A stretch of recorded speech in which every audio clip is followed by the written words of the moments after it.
All right.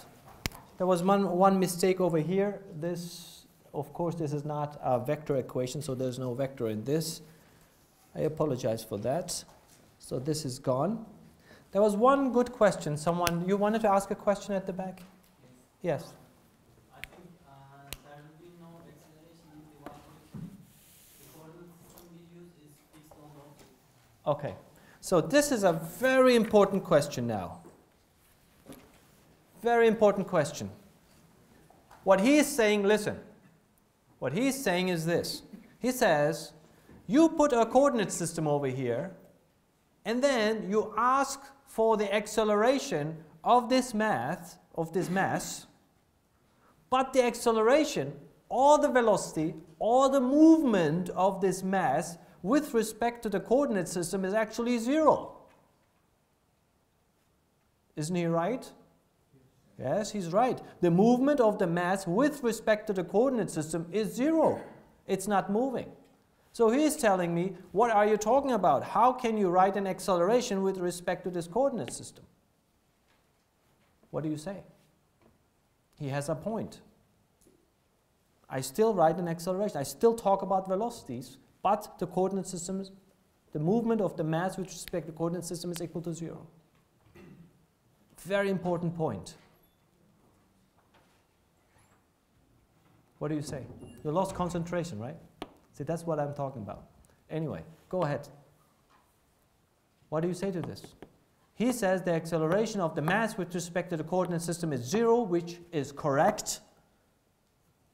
But I'm saying we are writing the coordinate, we are writing an equation with respect to that coordinate system or whatever, and yes? We look instantaneous acceleration. Okay. At that time, coordinate system is fixed. Yes, it's always fixed. I mean, with respect to the mass, it is fixed. It's moving with the mass. Yes, but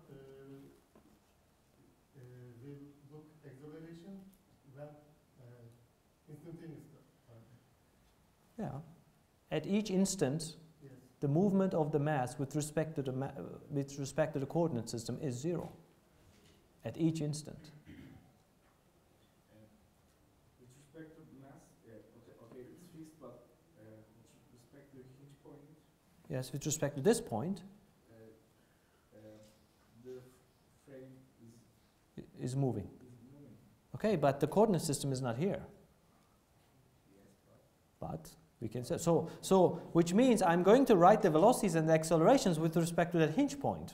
You see. The question is why with respect to the hinge, or why not with respect to, I don't know, this point? Any other comments? I mean, this is open for comments. Yes, please. You can take wherever you want your frame. You know? Okay. I'm here and I'm looking at an airplane, and somebody is here and looking at Yes. from another point to the airplane. Yeah. And this acceleration and velocity is changing from me and to another person. That's a very good, we are going somewhere now. So you are saying the observer can be anywhere. So we are looking at this thing, so you are observers in the class, you're thinking of a pendulum that's moving, so you are the observer, and with respect to you, you see a velocity and an acceleration. Is that right? But with respect to that coordinate system, there is no velocity and acceleration. So giving your example, I can look at an airplane and say the airplane is moving. If you sit in the airplane and look at the airplane, you will say the airplane is not moving. You might actually look outside the window and you might say, well, we are not moving. The clouds are going backwards. Right? So what's the velocity then? With which observer, for every observer, the velocity is changing. Right? Hurry up, please. We have no time. We still have to go to the moon. Yeah, right?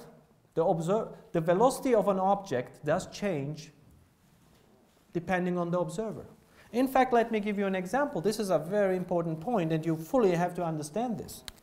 Let's say you have a car that goes on the street with a velocity of I don't know, 10 meters per second. Okay? 10 meters per second. So anybody standing here will say, will look at the car and say, this car does not have any acceleration and has a velocity of 10 meters per second. Is that good? Okay. Now think of this. Now this is the Earth, and this is your little car on the Earth. And the Earth is actually rotating with some omega. And look at this. Let's say you are an astronaut. See, this is my astronaut. And he's looking at the car. And he says, well, the car has an acceleration. In fact, it is going in a circle. And in fact, there is a rotation like that.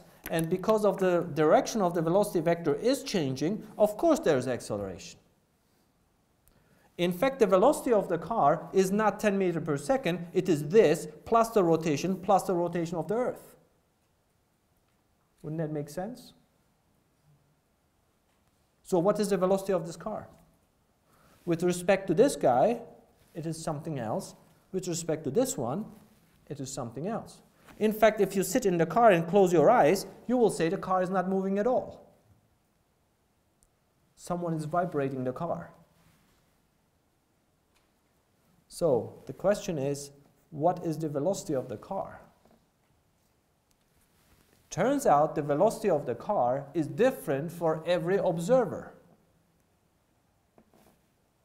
The velocity is not one velocity. On Earth, we are so used to say the car goes with 60 kilometers per hour. Because obviously it is with respect to Earth. It is with respect to the observer that is standing on Earth and looking at the car. That's 60 kilometers per hour. Okay? So if this car doesn't accelerate in this direction here, you can safely say there is no acceleration. But this guy will say there's an acceleration because it's rotating. Okay?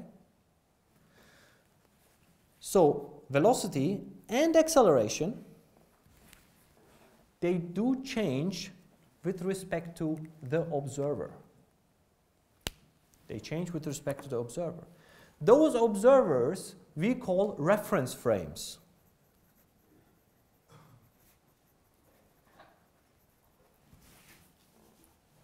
Okay?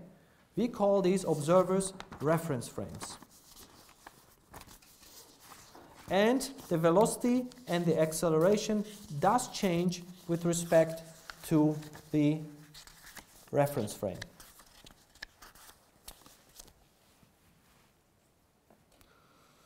We will talk about this a lot more later, about reference frames, and make a definition, but every observer will change. Okay, now, what's next? If the velocity and acceleration does change with every reference frame or every observer, my very fundamental question is, if Newton writes this, who's the observer for this one? For that acceleration? Is it this guy? The guy on the street? Is it the guy in space? Is it the guy in the car? Who's the observer for F equals ma? Ground. You mean the Earth? Yeah. Okay. Yes. Inertial frame. What else? Newtonian reference frame. Okay. What else? Good. What is Newtonian reference frame? I'm sorry? It's ground. You're on record. What's an inertial frame, sir? It's Earth. Any other comments?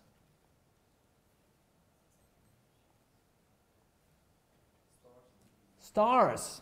Aha. That's a good one. Stars. Yes, sir. Okay, good. Second question then. Do we need a reference frame for a force? In other words, does the force change depending on where you look from? Are you sure?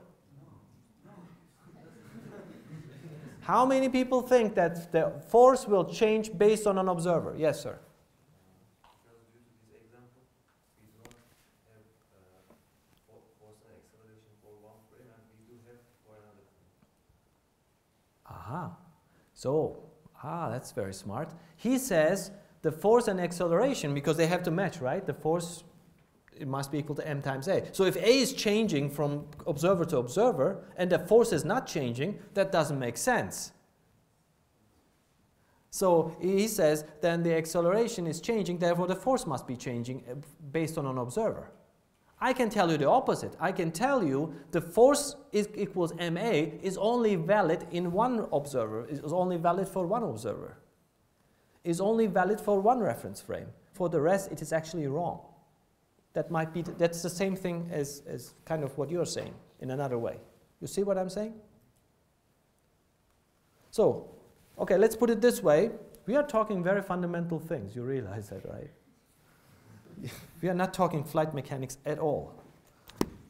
Okay, this.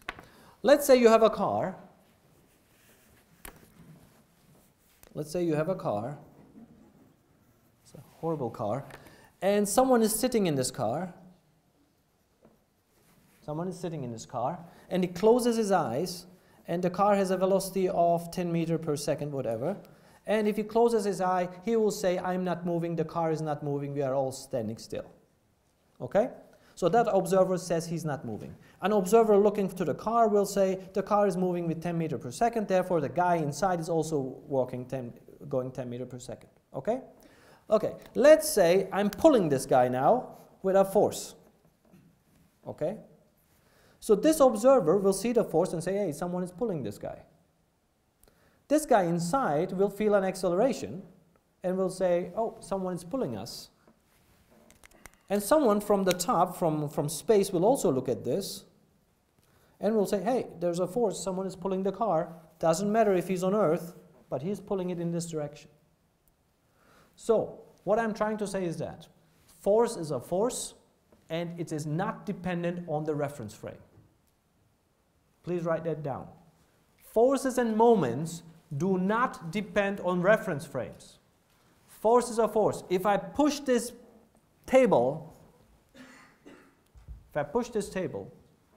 if I apply a force, it will be the same force regardless from where you look. If you're sitting on this table, you will see I'm pushing this thing.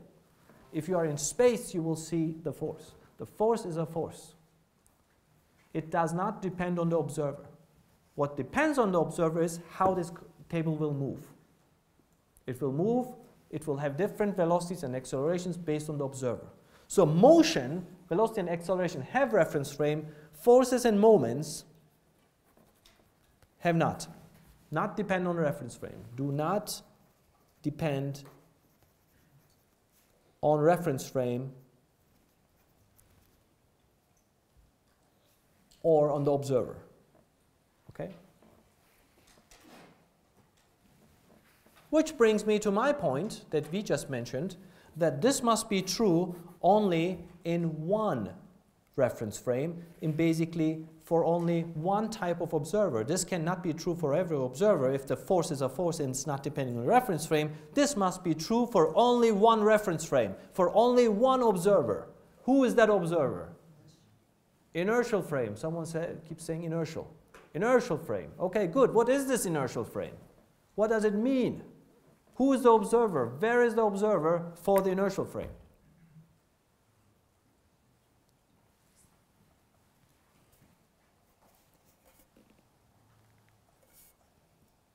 Good question, huh? Well, let me tell you.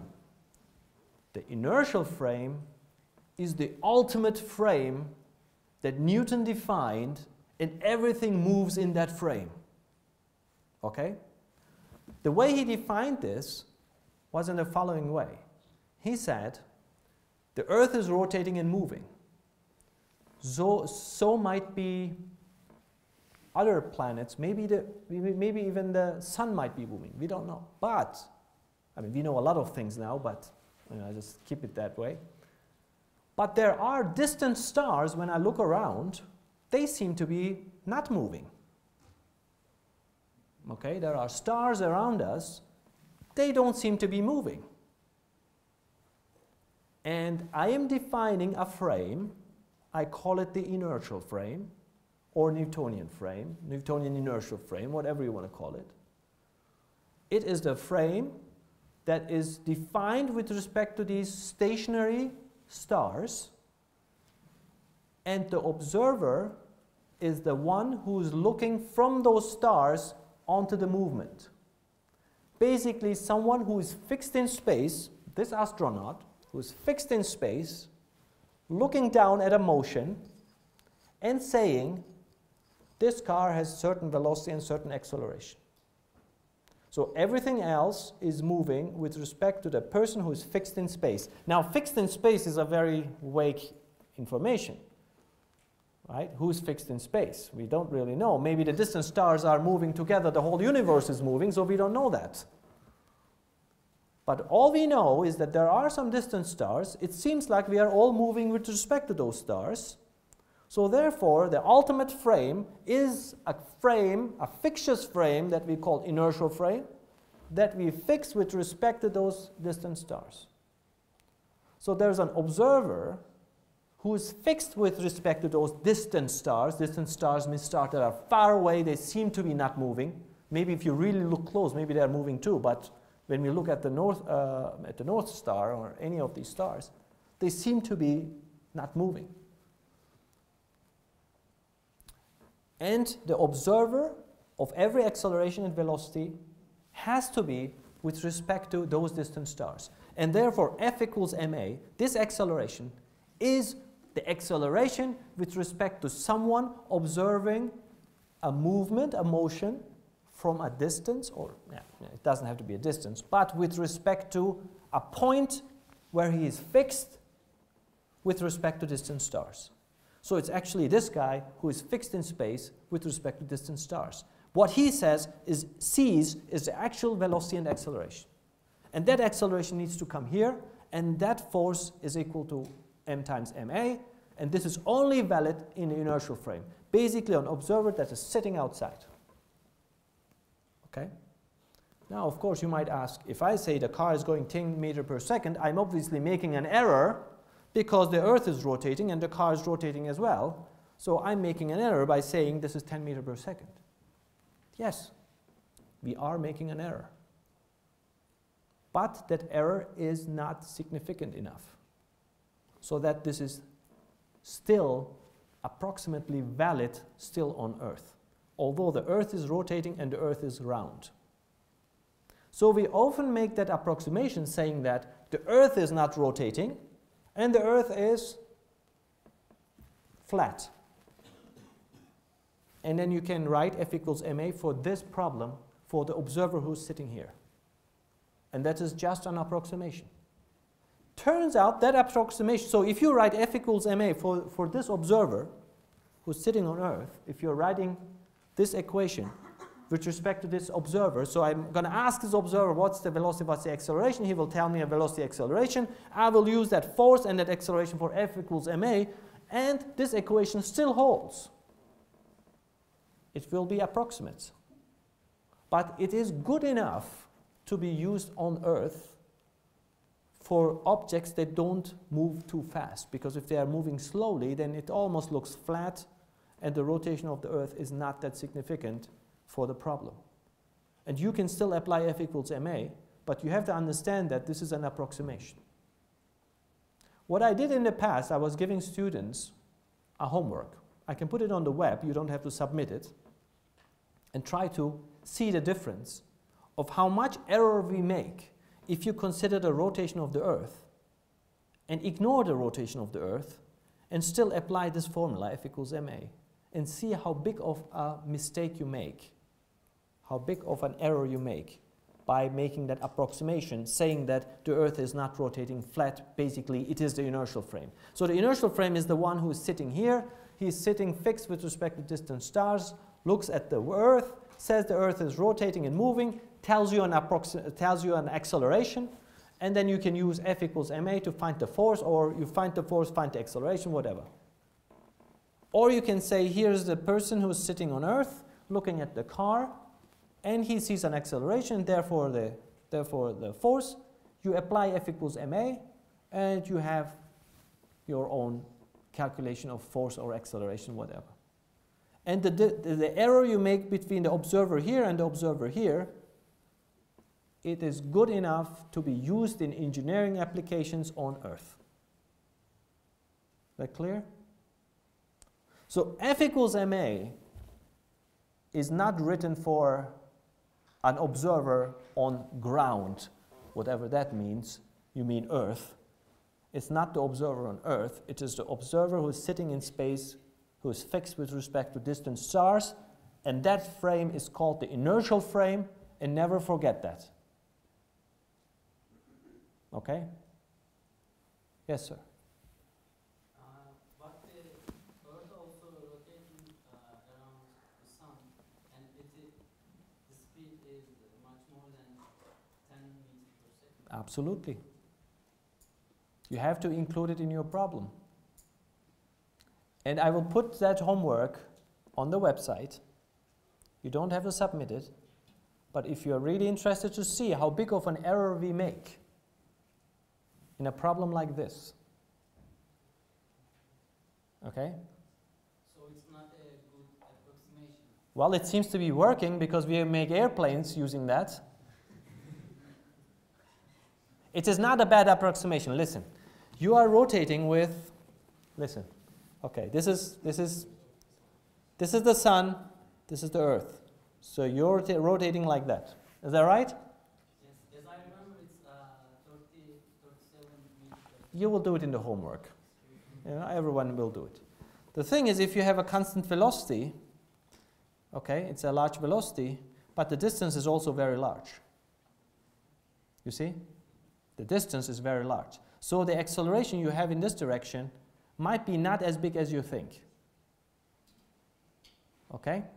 You will do the calculation. After you do the calculation, we'll talk again. You will see it is not significant enough so that it screws up our calculations. However, let me tell you, if you're building a small airplane, F equals ma, this is fine. Everything you can use for that small airplane, or a car or something, that doesn't matter. This guy can be the observer. But if you build a rocket that takes off from the Earth and goes here into the orbit, you better make sure that this acceleration is not this observer, it is this one, because there you make a significant error now. So in a lot of applications where the velocity is very high, like a rocket for instance, you have to make sure that this acceleration is the acceleration with respect to the observer outside, not the observer on Earth. So a little pendulum on Earth, yes, we can do that observer. But here you are making a significant error if this is a fast road, a speedy aircraft or a vehicle. Understand? So I will put this on the web, and you will see how big of a mistake we make. Is that clear? Yes, sir. I don't understand why there should be an error if we observe from Earth. For example, if I observe something that's here, because I feel all the force, all the planetary force, all the interesting force as that thing that I observe. So there shouldn't be any error, because if sun pulls me, it pulls that thing as well. So there shouldn't be an error. Or if Earth's turning affects it, it should affect me same as well. Yeah, it does, but so why there is a why we are saying there is an error? yes. It should be exactly same, Mhm. exactly true. Okay. It doesn't matter because as long as this acceleration, okay, the force is a force, we got that, right? It doesn't matter from where. You're right, it's the sun, it affects the Earth, it affects me, it affects everybody, so that's force, right? But the acceleration you see is different for different observers. So in order for this equation to hold, we need to agree with respect to who this acceleration is. No, I understand that. Yeah. For example, Yeah. centrifugal acceleration, Yeah. all the things on the Earth Yeah. feel the same exact acceleration, so there is no respective acceleration. Mm. So there is why there is a error between me and another object which is here. Yeah, I understand. You're saying we are all feeling the same acceleration. Yeah. Yeah. And therefore, a force is a force. And if we are all feeling the same acceleration, then if I apply a force, then the observer can be as well over here. The problem is that the force that you observe is the same for everywhere around the universe. I mean, in this equation, you can't have an equation where this is constant for every observer and this is not constant for every observer. It would be very funny, right? I mean, you would have one number over here, mass is fixed, and for every observer, A is changing. I mean, I understand your point. But also another thing, I mean, look at this. The Earth is rotating and you have a certain centripetal force here. The Earth is feeling it and I'm feeling it. But the acceleration is there. I mean, it's like saying that there's a car and there's this human. And then you have a little, you know, we used to do this, experiment. You know, let's say you have a car like that and you have a little table here. And you have a little ball. And you are sitting here and that's you. Okay? And let's say you are going at constant velocity. The ball will stay here and I will sit. Nothing will happen. I will look at the ball and I will say, well, there's nothing happening in this ball, blah, blah. And suddenly I have an acceleration because I have a force. And the ball will start moving this way. And you will think that someone is pulling the force, pushing this guy. But if you think about it, the ball, the man, and the car, they all feel the same force. I feel a force from my back. Mm. The ball doesn't feel the force from his. Sure. And therefore it's moving, but I'm not aware of that. Let's discuss this after the class with you, okay? Specifically. I understand your point, but we have to talk about that. Any other questions? This is something you fully need to understand. I mean, everybody, with all the questions, you too, I mean, all of us, we have to agree and maybe think about it, okay? This is very fundamental. If you don't understand this part, well, really, we shouldn't be moving any further, okay? And if you don't understand it now, you need to try to understand it in the next week or so. Think about it a little bit, okay? And I appreciate those questions. If you think about it and come to a different conclusion, that's very good. So then we have to discuss and solve this problem. Is that okay? So, coming back to this, assuming that this is correct, and A is with respect to the inertial frame, okay, given that, A is with respect to the inertial frame, basically with respect to the observer over here. So I'm saying if you're sitting over here and look at that acceleration and feel that force, I'm just saying we are making a mistake over here. There will be an error, but we'll discuss that with him in a separate session. So, coming back to this thing now, the question was, why am I using this coordinate system and I'm saying there's an acceleration with respect to, I'm saying there's an acceleration in the y direction when I'm writing the equation in this direction, in the y direction? That was the question. The answer is, it doesn't matter where the coordinate system is.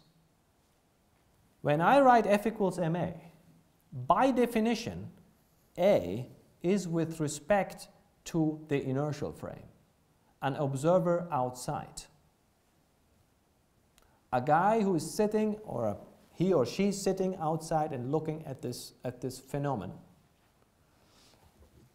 We always make that approximation saying that, not always, but in these cases we make the approximation saying that the observer is sitting like you outside and looking at this thing. Okay?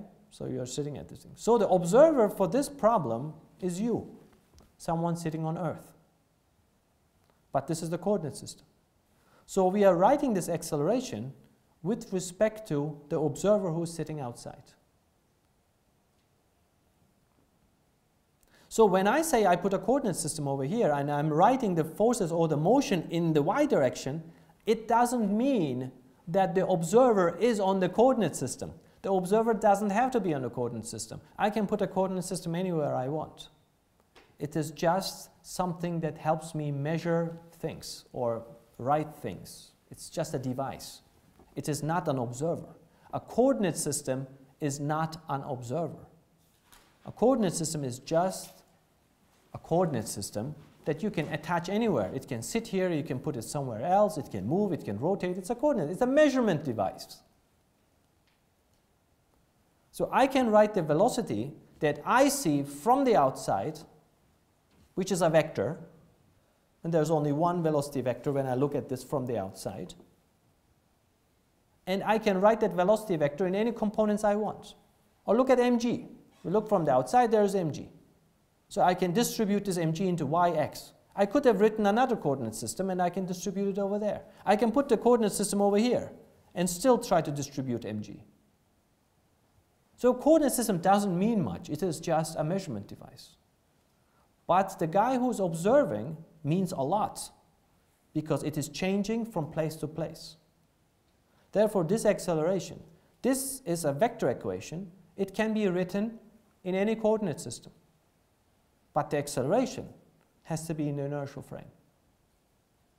If you want to make an approximation, you can say the inertial frame is the same as the Earth, which means the Earth is not rotating and flat, and therefore an observer from the Earth is seeing an acceleration, and that's the acceleration. And I'm writing it in this coordinate system. Is that clear? So when I say let's write f equals ma in the y direction of this coordinate system, it does not mean the coordinate system is the observer. I'm not sitting on this ball and on that coordinate system and trying to write that acceleration. I'm sitting outside looking at that ball and I'm writing this velocity, acceleration, force, whatever, this vector equation in these two coordinates. Is that clear? It's a very important concept.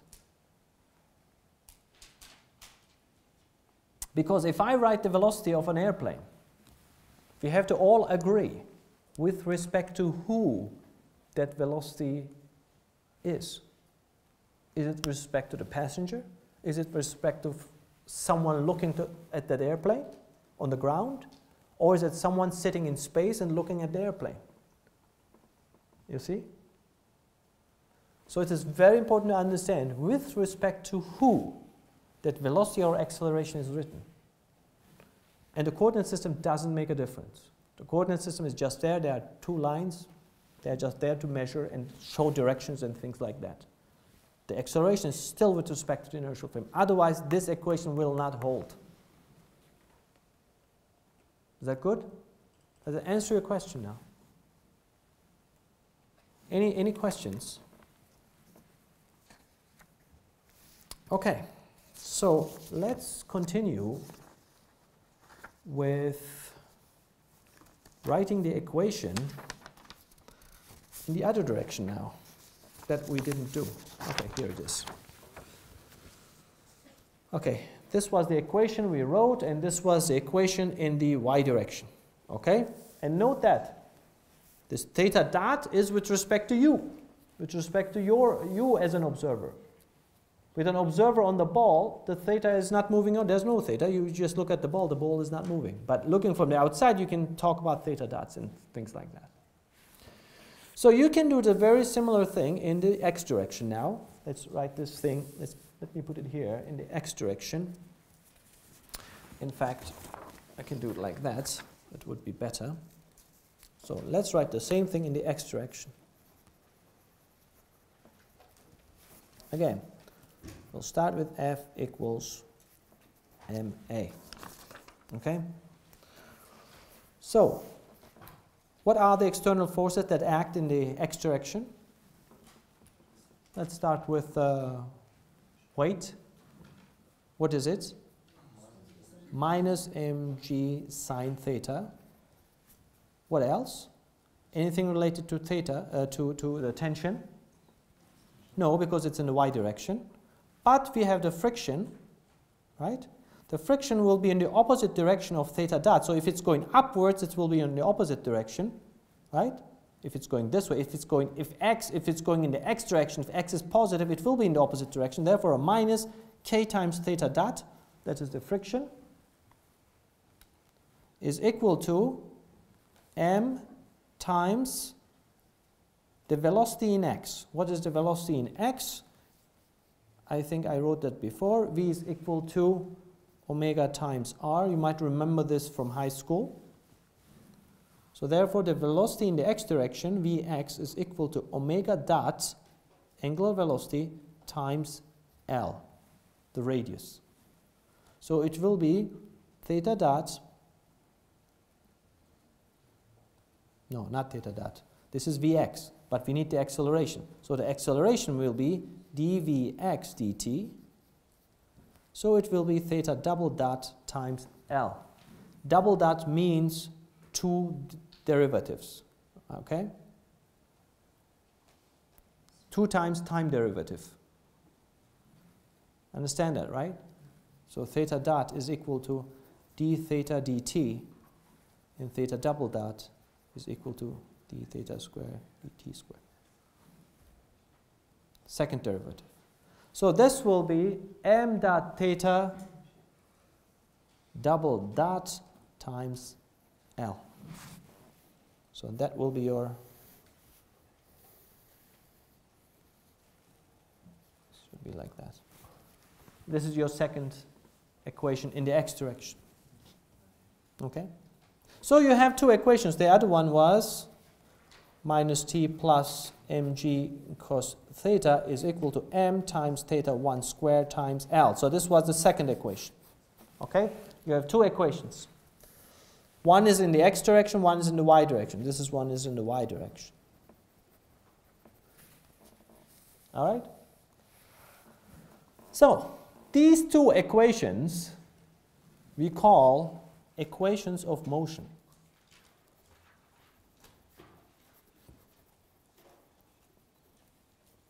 Sometimes we call them EOM, equations of motion, because they are equations that describe the motion. That describe the motion. And let's take a closer look at these equations. First of all, they are differential equations, right? This is a second order differential equation. This is a first order differential equation. You have 1 theta dot. So if it's a differential equation, what does it mean? I mean, can you tell me, equations of motion, it tells me kind of something like this. It describes the motion, so which means I want to know as a function of time how theta will behave. So if I start theta from here, let's say I started from 30 degrees. Okay? So the pendulum starts at 30 degrees. Let's say this is 30 degrees. Okay? I start here and I leave it. I want to know what's going to happen so I can plot this theta as a function of time. So it will probably go this way, come back, blah, blah, blah, blah, and then finally stop here, right? Everybody knows because there's friction. So what's going to happen is it will probably do something like that. Okay? So it's a function of time. So if I solve this equation, actually this one, if I solve this equation as a function of time, I should be obtaining this. This is great. Because of course, every kid knows if you take this mass, leave it, it will oscillate and stop here. Everybody knows that. I can ask my mother, and she will tell me, you don't need that equation. But when is this useful? If you can write these equations for airplanes, and then if I say there's a gust hitting that airplane, I can tell you what's going to happen in the next 10 minutes. And that's what you want to know. It is like telling the future. Understand? That's why these equations of motion are so valuable Because you know, when you're sitting in the airplane, everybody's asking, if there's turbulence, everybody's asking, are we going to die? And you'll say, let's look at the equations. And it will tell you, it can tell you what's going to happen in the next 10 minutes. No, we are not going to die. That's why you need these equations. Okay? That's why they are so useful. Not to understand the pendulum, of course. We all know what the pendulum is going to do. But if you design a new airplane, you probably don't know what it's going to do. And you better have these equations, solve them, and plot what's going to happen in time. And then you know what's going to happen to the airplane. Let's give a break.